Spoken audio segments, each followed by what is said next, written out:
নমস্কার বন্ধুরা, আমার ছোট্ট ইউটিউব চ্যানেল আর ডেলি জিকেতে তোমাদের সবাইকে স্বাগত। আশা করি সবাই ভালো আছো।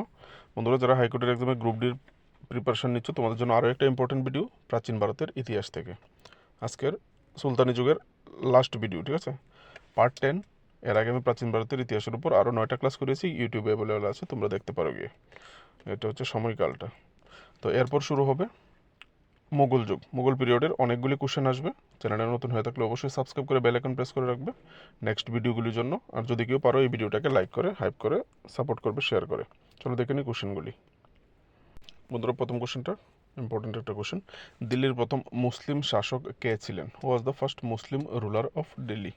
কুতুবুদ্দিন আইবক, ইলতুৎমিশ, রাজিয়া সুলতানা, গিয়াসুদ্দিন বলবন?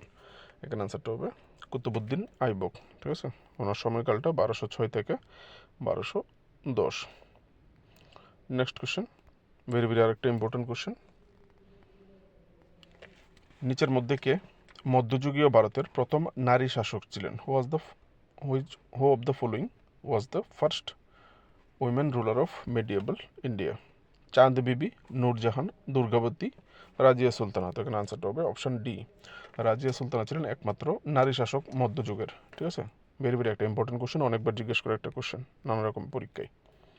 ওনার পিরিয়ডটা ছিল 1234 থেকে 1240। নেক্সট কোশ্চেন, আরও একটা ইম্পর্টেন্ট কোশ্চেন। কে ভারতের তোতা পাখি বা তোতি ই ইন্দ হিন্দ নামে পরিচিত ছিল? ঠিক আছে, ভারতের তোতা পাখি কাকে বলা হতো? আলবেরুনি, পার্থসারথী মিশ্র, আমির খুসরো, চাঁদ বরদাই? তো এখানে আনসারটা হবে আমির খসরু। যারা 19 ইতিহাস পড়েছ মনে আছে এখনো, জানো, ঠিক আছে। ভারতের তোতা পাখি আমির খসরুকে বলা হতো। ইম্পর্টেন্ট একজন পোয়েট। তো ওনার সময়কালটা উনি 1253 থেকে 1325 পর্যন্ত তিনি রাজ করেছেন, ঠিক আছে, কবি হিসেবে। তো ওনার অনেক শাসকের তিনি পার করেছেন ওনার সময়কালে। নেক্সট কোশ্চেন, আমির খসরু রিলেটেড এই কোশ্চেনটা করা হয়। আমির খসরু ড্যাশ ড্যাশ ড্যাশ এর রাজদরবারের একজন বিখ্যাত কবি ছিলেন। তো এখানে 4জন শাসক আছে, 7জন শাসকের মধ্যে কোন শাসকের সময় আমির খসরু বিখ্যাত কবি ছিলেন, কোন শাসকের আমলে? তো এখানে আনসারটা হবে আলাউদ্দিন খিলজি, অপশন ডি। আলাউদ্দিন খলজির রাজদরবারের একজন বিখ্যাত কবি ছিলেন। নেক্সট, ভেরি ইম্পর্টেন্ট একটা যুদ্ধ, যেটা কোশ্চেন পেপারে জিজ্ঞেস করে থাকে। 1991 খ্রিস্টাব্দে তরাইনের যুদ্ধ মোহাম্মদ গুরি এবং ড্যাশ ড্যাশ ড্যাশ এর মধ্যে সংগঠিত হয়েছিল। ড্যাশ ড্যাশ ড্যাশে কার মধ্যে সংগঠিত হয়েছিল? মোহাম্মদ গুরি এবং কার মধ্যে এই তরাইনের 1991 সালের যে যুদ্ধটা, সেটা হচ্ছে তরাইনের প্রথম যুদ্ধ মোহাম্মদ গুরি কার মধ্যে হয়েছিল? তো এখানে আনসারটা হবে পৃথ্বীরাজ চৌহান, হয়েছে। ভেরি ভেরি একটা ইম্পর্টেন্ট কোশ্চেন। নেক্সট কোশ্চেন, ভারতের কোন সুলতান রেশনিং ব্যবস্থা চালু করেছিলেন? আমরা যে রেশন শপ থেকে রেশনগুলি নেই আজকালকে, তো রেশনিং সিস্টেম যেটা, সেটা কোন সুলতান ইন্ট্রোডিউস করেছিলেন? এখানে আনসারটা হবে আলাউদ্দিন খলজির সময় এই রেশনিং ব্যবস্থা চালু হয় ভারতবর্ষে। নেক্সট কোশ্চেন, আরও একটা ইম্পর্টেন্ট কোশ্চেন। ইকতা প্রথা কে প্রবর্তন করেন? Who introduced the iqta system? Mohammad Ghori, Qutubuddin Aibak, Iltutmish, Ghiyasuddin Balban? তো এখানে আনসারটা হবে ইলতুৎমিশ ইকতা প্রথা চালু করেছিলেন। ইকতা প্রথাটা কি?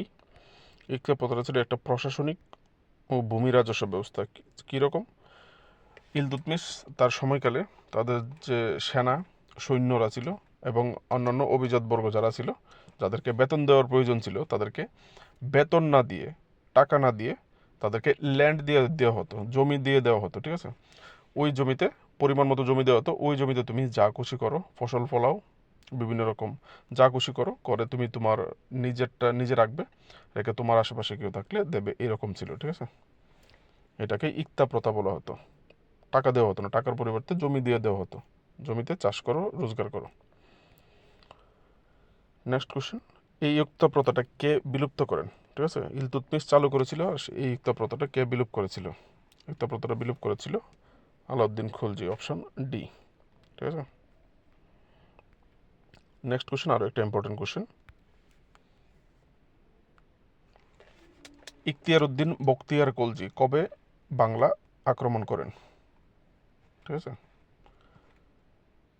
এখানে আনসারটা হবে অপশান ডি। 1206 খ্রিস্টাব্দে ইখতিয়ার উদ্দিন বখতিয়ার খলজি বাংলা আক্রমণ করেন। ঠিক আছে, তো এখানে কে বাংলা আক্রমণ করেন 1206 খ্রিস্টাব্দে, এটাও জিজ্ঞেস করতে পারে। ঠিক আছে, ইখতিয়ার উদ্দিন বখতিয়ার খলজি একটা ইম্পর্টেন্ট কোশ্চেন। এই ছিল তোমাদের জন্য বাছাই করা সুলতানি পিরিয়ড থেকে কোশ্চেন। এমসিকিউ তো অভাব নেই, অনেক এমসিকিউ আছে। তো তোমাদের গ্রুপ ডি স্ট্যান্ডার্ডে যেরকম স্ট্যান্ডার্ডে কোশ্চেনগুলি প্রিভিয়াস ইয়ারে করেছে তার উপর ভিত্তি করে বাছাই করে এই সমস্ত কোশ্চেনগুলি বের করে তোমাদের জন্য নিয়ে এসেছি। ঠিক আছে, তো অবশ্যই যদি ভালো লাগে তাকে লাইক করবে, চ্যানেলে নতুন হয়ে থাকলে অবশ্যই সাবস্ক্রাইব করে সাপোর্ট করবে। নমস্কার।